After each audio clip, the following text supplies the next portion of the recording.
When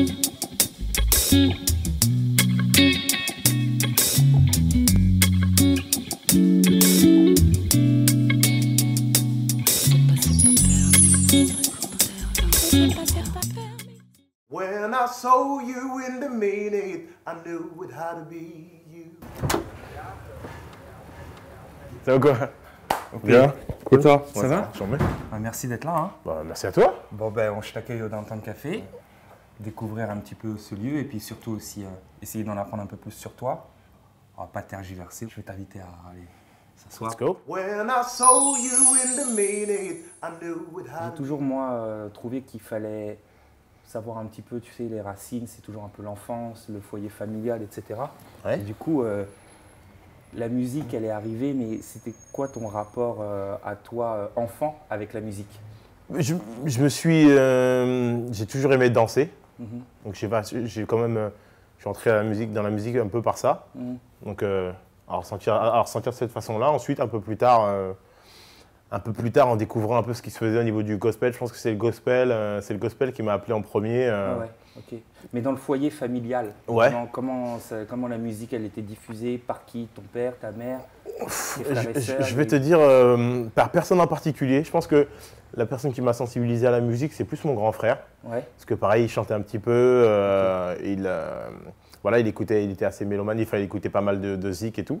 Et c'est lui qui a échangé mes premières cassettes, parce que je parle de cassettes, ça peut parler aux plus jeunes, mais les premières cassettes pourries que j'avais. Ouais. Et il m'a échangé, il a dit tiens, ça c'est pourri, tiens, écoute ça c'est bien. J'ai dit ah oui, c'est vrai, c'est mieux. Voilà. C'est peut-être un peu, ça a été peut-être ça ma rencontre avec la zik, en tout cas ce que j'aime toujours aujourd'hui. Ok, et après du coup, si on sort du foyer familial, Ouais. pour tout ce qui est école, les autres enfants avec qui tu évoluais, avec qui tu jouais, tu as des souvenirs aussi d'autres amis, d'autres enfants qui aimaient la musique ou qui avaient peut-être une interaction aussi avec la musique et que tu te retrouvais avec eux? Enfant, pas réellement. Pas vraiment, ouais. Ouais, moi les souvenirs que j'ai, c'est des booms, comme on appelait ça, où on dansait. On aimait ça et on faisait les abrutis dessus, mais plus tard, c'est un peu plus tard, tu vois. Un peu plus tard, ouais. Ok. Fin de collège, lycée, où je commence à avoir vraiment des échanges avec mes amis autour de la musique et des gens voilà, qui ont ce centre d'intérêt, enfin, voilà, avec moi. Quoi. Avec toi, ouais, d'accord. Ouais. Donc là, tu te retrouvais un peu dans un environnement qui te parlait un peu, enfin, Ouais. dans lequel tu te sentais déjà à l'aise. C'est ça, ouais. Et du coup, il y a eu un switch qui a fait, tu t'es dit, bon là, je pense que c'est à ce moment-là que je vais aller vers la musique. Si je vais faire ça. Je vais te dire, ouais, comme je t'ai dit, c'est un peu le gospel qui m'a emmené vers ça. Et c'est très bête, enfin c'est pas très bête, mais un jour, j'étais chez moi et on regardait Sister Act 2. Et après, à la fin, quand j'ai vu le petit gars là, chanter Happy Day, je me suis vachement identifié à lui. J'étais un peu plus jeune que lui, mais pas beaucoup, tu vois. Et je me suis identifié à lui. Et je me souviens, c'était la dernière colo que j'ai faite. Je devais avoir 13 ans. D'accord. Je suis allé là-bas. Pendant tout mon temps libre, ce que je faisais, c'est que j'écrivais une chanson avec un pote que je m'étais fait là-bas. Et c'était une chanson de gospel. C'était ma première chanson et c'est venu de là. Et c'était vraiment un déclic parce qu'avant ça, je n'avais jamais chanté, ne serait-ce que. Là, il s'est passé un truc. Et quand je suis revenu de colo, j'ai chanté cette chanson à mes parents. Ils se sont regardés comme ça, genre, mais tu chantes depuis quand? Voilà, et ben depuis 3 semaines. Ouais. Laissez-moi tranquille. C'est génial. C'est un switch assez particulier parce que c'est venu d'un coup comme ça, tu as ressenti le truc, quoi. Il s'est passé quelque chose. Oui, en tout cas, pour ce qui est du chant, du chant, ouais, carrément, c'est venu comme ça. Et tes parents, ils écoutaient quoi comme musique? Ils aimaient quoi? Mes parents, ma mère écoute pas mal de musique. C'est très afro, latin, caribéen. C'est une grande fan de César Évora. Okay. Voilà. Mon père est plus un homme de lettres, hein, tu vois. Donc c'est beaucoup plus dans les livres, les choses comme ça que la zik. Okay, c'est pas tellement. J'ai appris récemment qu'il avait chanté un peu quand il était jeune. Il aimait ça, mais très récemment. C'est-à-dire que c'est pas quelque chose que j'ai chanté du tout dans mon éducation. Ouais, voilà. C'est pas quelque chose qui nous a transmis beaucoup moins que le goût du mot, tu vois, du verbe. Non, c'est bien d'avoir figé un petit peu comment ça a évolué pour toi au niveau de la musique, de ce déclic-là. Ouais. Donc pas trop de choses vraiment flagrantes pendant l'enfance et l'adolescence, plutôt vers la fin de l'adolescence et ce déclic-là dont tu nous as parlé. Moi, je trouve ça mortel parce que du coup, ça a vraiment été un truc, clac, ça t'a pris, Ouais, ouais. ça t'a pris d'un coup. Ça a été une Ouais. sorte de décision. C'est ça. Et puis voilà, jusqu'à présent, Tu as prouvé ton talent au fur et à mesure, puisque chanteur, avec une carrière qui prend quand même pas mal de place. Je commence à prendre des plumes, moi. Avec Ben Mais, Solo, dont ouais. tu fais les chœurs, et puis aussi bah, toi, ta carrière qui va se lancer, etc. Mm. Il se fait un peu soif, non? Qu'est-ce que t'en penses? Où je prendrais bien un verre, ouais. Ouais. Ouais. Du coup, on est dans un endroit idéal, donc je pense que, Là-bas, il y a le bar. il me semble. Allez, Let's go. c'est parti. When I saw you in the mean it, I knew it had On est au bar, que tu connais, il me semble. Que je connais. Ouais, Ouais, que tu Ouh là connais là. pas mal, hein. je le connais un peu. Et tu viens souvent. Tiens, c'est quoi ton meilleur souvenir ici de concert d'ailleurs? Mon Ça a meilleur été- souvenir de concert ici? Ouais, que tu as vu en tant que Ah, ben, le spectateur, mien. évidemment. non, mais j'en ai pas vu des masses, Oui, mais honnêtement. enfin, je dis ça parce qu'il Ouais. me semble t'avoir vu à quelques lives. Ouais, j'ai vu à quelques lives. Non, mais c'est pas pour dire j'ai fait le meilleur concert, mais mon meilleur souvenir, c'est le mien, parce que Oui, j'ai passé du temps, j'étais impliqué Normal. et j'ai passé un très très bon moment, quoi. ouais, c'était cool. Hein. Donc ouais, moi j'étais content de faire un concert ici. Ouais, c'était. Qu'est-ce que tu veux boire, tiens? On est quand même pas là pour, Je sais pas, devine à ton avis. Je sais, bouge Ah, pas. ouais, Tu voilà. me dis si, Ouais. tu me dis si j'ai juste. C'est pas ça. Le jus de mangue. Ah là là. Imaginons comme ça, tu es programmateur du Downtown Café. Tu t'invites quel DJ, par exemple, à venir mettre Quel- du son un peu en. Quel DJ à venir ici? Ouais. Ah, ouais, moi je sais que Baba Flex. Flex, c'est un inconditionnel des bonnes soirées. DJ JP Mano, Ouais, qui est un peu mon big bro, mon big brother. ouais. Donc c'est l'un ou l'autre, ils se connaissent, ils se battront pas. Si tu devais justement bah, Merci, du en coup, fait. programmer. Bah tiens, on va, avec moi, ouais. on va trinquer. À la tienne. tienne. Si je devais. Si, si tu devais bah, programmer un artiste, tu ferais venir qui? Ah waouh. Ouais, oui, donc j'en connais pas mal. Hein. Ouais. Un artiste ici. Ouais, on va dire c'est ton premier c'est concert. mon premier Tu as concert. envie de lancer un peu une dynamique. Ah, moi, je ferais bien venir Because of Lily. Ah yes, ok. Parce que je pense que ça convient parfaitement, la petite ambiance guitare, eux deux qui chantent avec leur voix magnifique. Là. Exact. Je ferais bien venir. Si tu avais un film que tu devais faire diffuser, puisque tu sais qu'on a un écran géant au Downtown Café et que tu es capable de passer des films, des documentaires, des choses, quelque chose qui te... Un live peut-être? Ouais, je passerai certainement un live mythique, même si tout le monde l'a vu. Je ferai un truc musique, soit un bon vieux live d'Otis, tu vois, soit un film. Ray, ça fait toujours plaisir à tout le monde. Moi, comme je suis un gros fan de Ray Charles, j'ai vu ce film-là pas mal de fois. Moi, je t'ai souvent vu sur scène performer. Quel souvenir tu gardes? Quel est ton meilleur souvenir de concert? Mon meilleur souvenir de concert, donc ça c'est vraiment pour le coup, c'est parce que là j'aurais pu donner d'autres concerts, mais mon concert préféré, moi j'étais à Montreux cet été. Ouais. Pour moi c'était un truc festival de jazz de Montreux. J'étais comme un dingue quand on m'a dit que j'avais l'opportunité de faire ça. Ouais. J'ai chanté sur la scène du parc en extérieur avec le lac là à côté. Ça fait plaisir. Sinon oui, avec Ben on a fait quand même pas mal de grosses choses. Là récemment on était à la mairie là, de l'hôtel de ville. Ouais. Et pareil en extérieur on a chanté parce que c'était l'été, donc vers 21h30, 22h.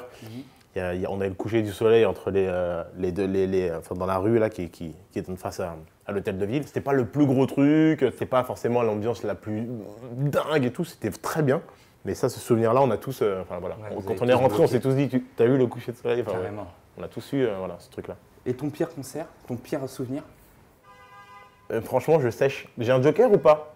Écoute, non, j'ai pas de joker. on se vengera plus tard. D'accord, voilà. On se vengera On va plus tard. dire que je sors le joker, là, j'ai pas de mauvais souvenirs. J'en prépare rien pour les prochaines interviews. Je ne donnerai pas ça. Et toi, en termes pour ta carrière de solo d'O.P. Smith, tu démarres voilà, ton projet qui va arriver, etc. Tu es en préparation. Tu projettes comme ça un endroit dans lequel tu aimerais absolument jouer, qui te ferait rêver? Une espèce de fantasme ultime. Fantasme ultime. Je sais qu'avec Ben, une fois, on a fait l'ouverture du festival de jazz de Montréal. Donc c'est un gros truc, c'est sur la place, il y a toujours entre 70 000 et 100 000 personnes. Ouais. Stevie Wonder l'a fait. Je sais que Nina Attal aussi, qui est une bonne copine, a fait ça. Et je me dis, ça peut être une belle consécration, tu vois, un truc genre, tu passes un cap au-dessus quand même si on te donne la possibilité d'ouvrir ce truc-là. En général, c'est des artistes montants, tu vois. Ouais. Donc ça, ce serait un gros kiff. J'arrive pas à comprendre cette espèce de folie que vous avez de monter sur scène. Pour moi, je considère que c'est faut être complètement maso pour monter sur une scène. Qu'est-ce que ça t'évoque, ce que je te dis là? Ça, psychologiquement, ça doit pouvoir s'expliquer par plein de choses. Un besoin de reconnaissance, je ne sais pas du tout. Mais toujours est-il que, y a, de temps en temps, il y a des gros coups de flip avant de monter, tu vois, des incertitudes, des choses comme ça. Mais après, le truc, je pense que à partir du moment où tu t'en fais ton métier, tu passes dans un truc de… Tu as réfléchi, tu te dis si ce track-là, tu l'as et que tu ne peux pas le surmonter ou qu'à chaque fois, c'est vraiment une grosse épreuve. En tout cas, moi, je me suis déjà formulé ça et j'ai discuté avec deux, trois personnes aussi. Tu te dis si vraiment tu ne peux pas surmonter ça, c'est que ce n'est pas ton truc à mon avis, tu vois. Si tu penses que c'est insurmontable, c'est que tu sais pas, enfin voilà, fais autre chose, il y a plein de trucs à faire dans la vie. Moi, je sais que voilà, au début, j'avais pas mal le track et tout, et plus je suis en confiance avec ce que je fais, plus je suis en symbiose avec ce que je fais artistiquement, moins ça me demande d'effort, quoi. Plus ça se transforme vachement en plaisir. Donc voilà. Tu es dans ton concert, tu viens de chanter là 1h30, 1h45. Et puis tu as décidé avec ton équipe qu'à un moment donné, noir sur les musiciens, lumière que sur toi, et tu chantes un petit truc en a cappella pour le public. Tu balances quoi? Oh waouh! Parce que tu as envie de partager un moment simple avec eux, sans fioriture. Qu'est-ce que tu envoies? When I saw you in the minute, I knew it had to be you. And everything is turning out alright since you've been loving me too. Oh, I'm feeling every minute, the second, my baby's good and true. To be loved by you, oh, loved by you. Yeah. Comme ça, peut-être. Bon, je suis vraiment ravi d'être avec toi. Le Downtown, c'est vrai que c'est un lieu que tu connais. Du coup, j'ai l'impression qu'on va pouvoir peut-être parler un peu plus choses philosophiques de la vie. D'accord. Je me pose beaucoup de questions sur ce métier d'artiste, de musicien, de chanteur. Et je me suis souvent dit, vous devez avoir une espèce de motivation intérieure qui vous permet de tenir le coup jusqu'à là où tu en es aujourd'hui et là où tu en seras, j'espère, demain. C'est quoi qui te tient? Il y a des moments de doute, c'est clair. Des fois, quand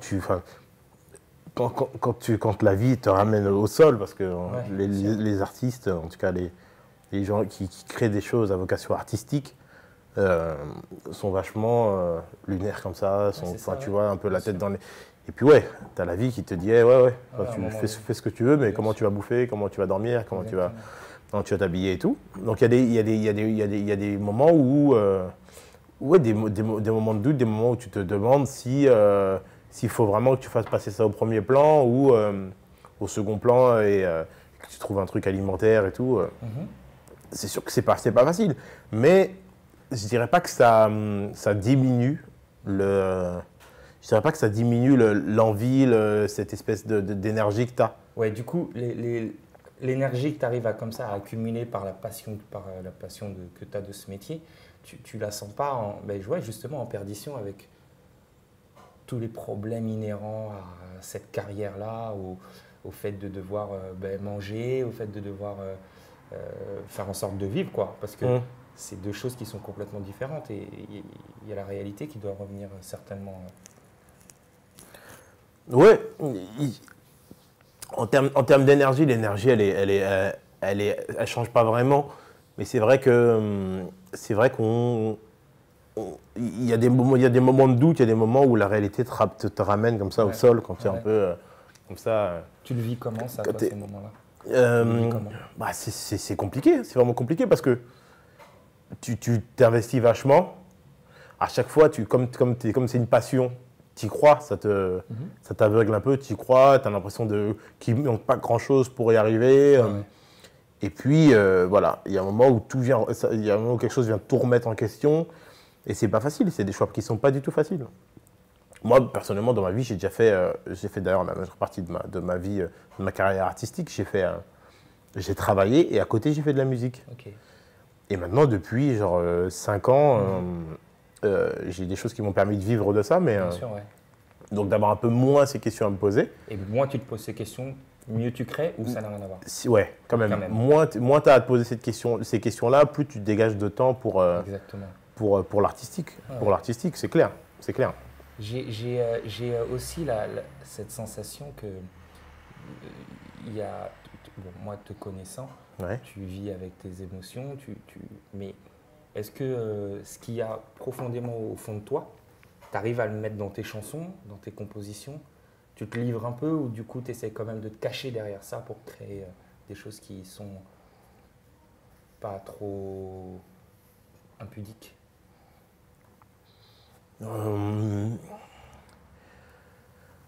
C'est un mélange. C'est vrai que je me sers pas toujours directement de ce que je vis pour écrire une chanson. Parfois, je me mets, même quand ce sont mes compos, même quand c'est moi qui écris, ou co-écris avec quelqu'un qui se bosse, je me mets de temps en temps en retrait, en interprète, tu vois. Alors, je choisis toujours des chansons, des thèmes dans lesquels je me reconnais, tu vois, ou qui résonnent d'une certaine façon en moi, tu vois. C'est le principe pour pouvoir en tout cas trouver ce qui résonne, pour pouvoir défendre ça avec sincérité. Mais je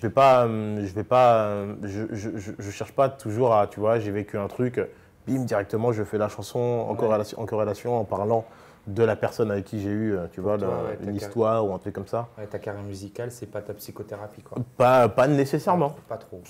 Ça peut l'être, mais c'est pas ça directement. Et par contre, je me l'interdis pas non plus. C'est pas ce vers quoi je vais naturellement. Tu portes quel œil sur la santé de la scène soul en général en France? T'as quoi? T'as un œil, un avis? Je sais même pas si ça veut dire vraiment la soul, parce que à chaque fois, quelqu'un ramène un peu, tu vois, dans le truc de Ben, il y avait un peu de reggae, un peu de hip-hop. Tu ramènes toujours un peu ta patte, tu vois. Donc, je pense que c'est encore là et ça nourrit tout un tas de musique et de façon plus ou moins évidente. Et puis, ça continue d'être là, ça continuera encore un moment, je pense. Tu vois, Because of Lily, c'est teinté de soul, mais il se revendique un peu plus pop-folk. Voilà, il y a des gens qui sont comme Lisa Spada, qui sont un peu hip-hop et tout, mais la soul, je sais que c'est une grosse fan d'Aretha. Donc tu es original et sincère à la démarche. Voilà, original ou sincère, enfin en tout cas original dans le sens, dans le sens que c'est quelque chose qui t'est propre et qui est personnel, singulier. Ouais, bien sûr. Bon, en parlant de Because of Lily, tu m'as bien donné envie d'aller y jeter une petite oreille, parce que c'est vrai qu'ils font vraiment de la bonne musique. Il faut de la bonne musique. Ouais, donc je te propose, je te remercie déjà d'être passé au Downtown. Au Downtown Café, hein, quand même. Tu m'invites où tu veux. Après, le Downtown, c'est vrai que c'est particulièrement bien. Donc. Puis je viens pas souvent en journée, donc c'est vraiment cool, merci. Bon, ça fait plaisir. On a pu partager vraiment un petit moment, en savoir un peu mieux et plus sur toi. Et du coup, glissons vers le kiff, vers la zik, Because of Lily. Hop, on va s'écouter ça. Yes. Et puis je te remercie beaucoup. Merci à toi, mon pote. Plein de belles choses pour l'avenir. Toi aussi. Et puis voilà. Ensemble et séparément. Ensemble, together. Yes, merci.